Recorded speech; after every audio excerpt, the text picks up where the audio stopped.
Welcome back to Riders Reset. Thank you so much for sticking with me through this challenge. I'm telling you, by the end of this 21 days, you are going to feel so refreshed and ready to take on 2025 and your riding goals.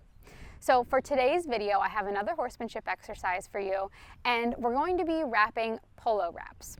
So when I was a kid and I was first learning to ride, I did not have any idea how to wrap polo wraps and did it by myself, and my trainer came out and I thought I had committed the worst sin you could possibly do because I wrapped the polo wraps completely wrong. So this has stuck in my head as a lesson that is so important because you can actually cause a lot of damage if you incorrectly wrap a polo wrap. Now, the same can be said for if you're wrapping a standing wrap. So standing wraps are often used if your horse has some sort of injury, if you're wrapping the leg for a first aid purpose. So the same principles I'm going to be sharing in today's video also apply to standing wraps. Now, my first key to success with wrapping polo wraps or standing wraps is how you wrap your polo to get started. So this is a brand new polo. I'm going to unwrap the Velcro and I'm just going to let it roll out. Luckily, she's very quiet. What I'm going to do is I'm going to take the Velcro and Velcro it back onto itself. I'm then going to roll up the rest of the wrap following that same wrap. So we want to wrap on the side where we just folded that Velcro over. I would recommend wrapping it fairly tight. It does not need to be a super tight roll, but we also don't want it really loose and sloppy because that's going to make wrapping the legs much more difficult.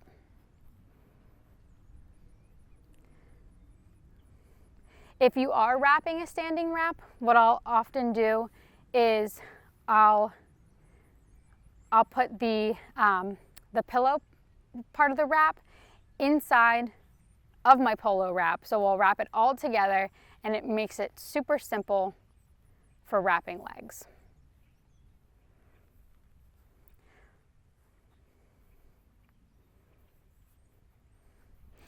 All right, now that we're all ready with our wrap, we're gonna go ahead and wrap up Rumba's legs. Okay, we've lowered the camera and I'm gonna show you how to wrap the leg. Now, another thing I wanna talk about before we even start there is the position that we wanna sit in while we're wrapping.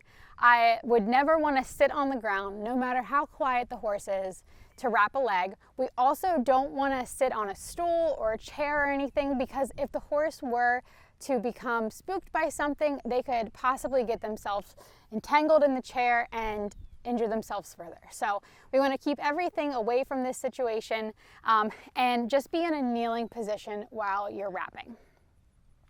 Now I'm going to start here with her right front leg, and the key here is I'm going to put the loose end in my right hand and the wrap in my left. I'm going to start in the middle of the cannon bone here, and I'm going to be wrapping the tendon in. So I've got my first wrap around. And I'm just going to guide it around her leg. I'm going to gently pull when I get to the front of the leg. And when I say pull, is I'm really just guiding the wrap towards me. We don't ever want to pull hard because that can cause uneven pressure. We also want to make sure that our wraps are even so that there's even spacing for the most part between each roll.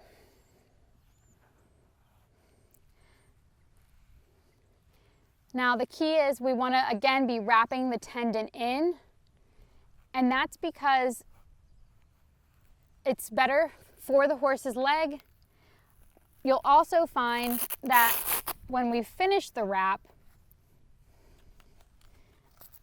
what happens is the Velcro is on the outside wrapping this direction, so towards the hind leg. That's important because if we're out for a ride, maybe you're out fox hunting, anything like that, if your horse is running through brush, we want to make sure that that brush comes off the front leg and doesn't get caught and pull the polo or any sort of wrap off. So always wrap the tendon in so that this is facing towards the hind end and any brush would come right off of it. Again, we want to have evenly spaced wraps, and it's perfect if you end up sort of right in the middle of the cannon bone with the Velcro finishing at this same spot. I'm trying to think if there's anything else. I was losing feeling in my feet. These boots are really tight too. Oh. All right, I'll wrap the other leg because there's a little bit more I want to talk about. Oh.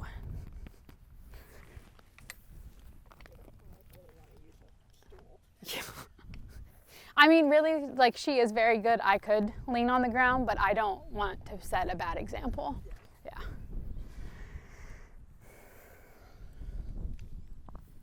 Okay, we're back with Rumba's left leg, and so this is going to be the exact opposite. I'm going to hold this in the loose end in my left hand, the wrap in my right, and loop around. The key is getting it started, making sure that we don't have any wrinkles. Those can cause pressure points. Think about if you have a wrinkle in your sock, how uncomfortable that can be.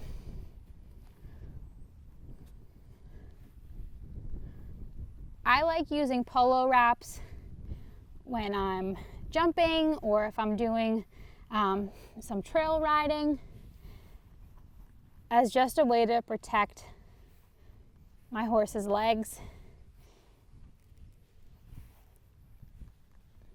Just give her a little extra support. I've mentioned it in videos before, but Rumba's actually 23 years old. So to keep her in good working order, I try to do everything I can to make sure she is healthy and strong.